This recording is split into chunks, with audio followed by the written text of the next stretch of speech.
আজকে খুব সহজ আর একটি মজাদার রেসিপি নিয়ে আপনাদের মাঝে হাজির হয়েছি।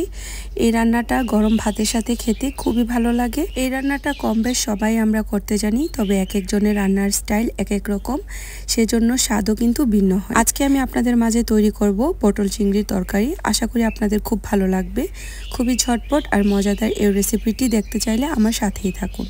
তার জন্য পটল আমি গোল গোল করে কেটে নিয়েছি 250 গ্রাম, সাথে মাঝারি সাইজের 2টি আলু গোল গোল করে কেটে নিয়েছি। আপনারা চাইলে আপনাদের পছন্দ অনুযায়ী শেপে কেটে নিতে পারেন, তবে গোল গোল করে কেটে নিলে দেখতে খুব সুন্দর হয়, সেজন্য আমি গোল করেই কেটে নিয়েছি। পটল আর আলু ভেজে রান্না করলে কিন্তু স্বাদ খুব ভালো আসে।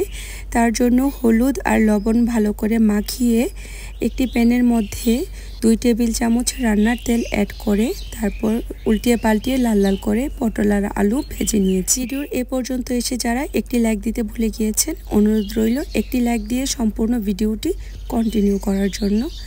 এবার এই প্যানের মধ্যে আমি রান্নাটা করে নেব। তার জন্য এখানে আমি 1/3 কাপ রান্নার তেল আবারও অ্যাড করে দিচ্ছি। তারপর এখানে 3-4টি রসুন কুচি অ্যাড করে দেব। রসুন কুচি 2 মিনিট ভেজে নেবার পর এখানে অ্যাড করে দেব মাঝারি সাইজের 3টি পেঁয়াজ কুচি। রসুন কুচিটা অ্যাড করলে কিন্তু রান্নার ফ্লেভারটা খুব ভালো আসে। চিংড়ি মাছ রান্নার মধ্যে রসুন কুচিটা অ্যাড করলে কিন্তু চিংড়ি মাছের ফ্লেভার দ্বিগুণ বেড়ে যায়। কখনোই আদা বাটা অ্যাড করবেন না চিংড়ি মাছ যে কোনো রান্নার মধ্যে, এতে কিন্তু চিংড়ি মাছের যে একটা ফ্লেভার সেটা নষ্ট হয়ে যায়।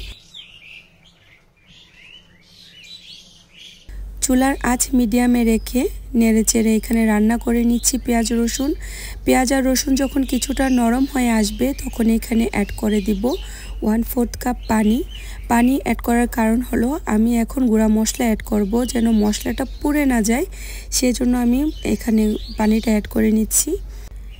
তারপর অ্যাড করে দেব এখানে 1/2 চা চামচ হলুদ গুঁড়া, 1 চা চামচ লাল মরিচের গুঁড়া, 1 চা চামচ ধনিয়ার গুঁড়া, 1 চা চামচ টালা জিরার গুঁড়া। তারপর অ্যাড করে দেব স্বাদ মতো লবণ। তারপর ভালো করে নেড়েচেড়ে মশলাটা কষিয়ে নেব। প্রতিদিন খাবার মেনুতে থাকা এই ধরনের সিম্পল রান্নাগুলো যদি এভাবে রান্না করেন, এতে কিন্তু খেতে খুব ভালো লাগে, পরিবারের সবাই খুব পছন্দ করে খাবে। আমি কিন্তু ভালো করে নেড়েচেড়ে মশলাটা কষিয়ে নিয়েছি। এ পর্যায়ে এখানে 3-4টি কাঁচামরিচ মাঝখান দিয়ে কেটে অ্যাড করে দেব। তারপর আবারও ভালো করে নেড়েচেড়ে 2 মিনিট রান্না করে নেব।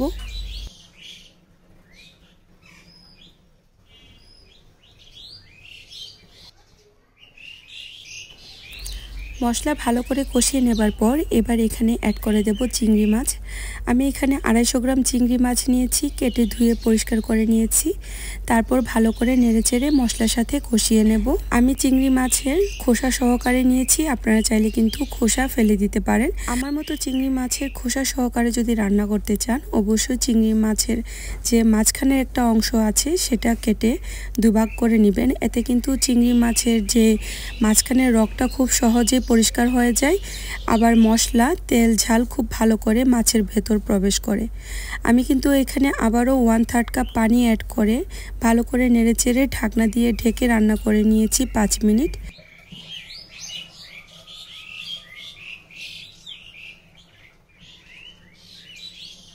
চিংড়ি মাছ ভালো করে কষিয়ে নেবার পর এবার এখানে অ্যাড করে দেব ভেজে রাখা পটল আর আলু।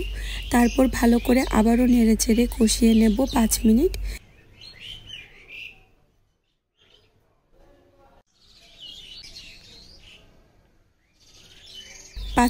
ভালো করে কষিয়ে নেবার পর এবার এখানে গ্রেভির জন্য পানি দিয়ে দিচ্ছি। এখানে 1 কাপ পানি আমি অ্যাড করে নেব। তারপর ভালো করে পানির সাথে চিংড়ি মাছ পটল নেড়েচেড়ে মিশিয়ে নিচ্ছি। আমার এই সিম্পল রান্নাগুলো যদি আপনাদের কাছে ভালো লেগে থাকে, প্লিজ সবাই লাইক শেয়ার কমেন্টস করবেন। আর আপনারা সুন্দর সুন্দর কমেন্টস করবেন। আপনাদের সুন্দর কমেন্টস আমার পরবর্তী ভিডিও বানাতে অনেক বেশি উৎসাহিত করে।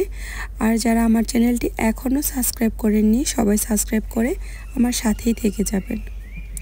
ঢাকনা দিয়ে ঢেকে রান্না করে নিয়েছি 5 মিনিট। যে কোনো রান্নায় যদি ধনেপাতা কুচি অ্যাড করা হয়, এতে কিন্তু রান্নার স্বাদ দ্বিগুণ বেড়ে যায়। এ পর্যায়ে আমি কিছুটা ধনেপাতা কুচি অ্যাড করে দিচ্ছি। এতে কিন্তু রান্নার স্বাদ আরও দ্বিগুণ বেড়ে যাবে। তৈরি হয়ে গেল মজাদার পটল চিংড়ির তরকারি। খুবই সিম্পল আর ঝটপট তৈরি করা যায়। দেখুন দেখতে মাশাআল্লাহ কালারটা কতটা সুন্দর হয়েছে। এই সিম্পল আর মজাদার রান্নাটি আশা করি আপনাদের খুব ভালো লেগেছে। আজকে এই পর্যন্ত। পরবর্তী নতুন আর একটু রেসিপির সাথে দেখা হবে ইনশাআল্লাহ। সবাই অনেক বেশি ভালো থাকবেন। আল্লাহ হাফেজ।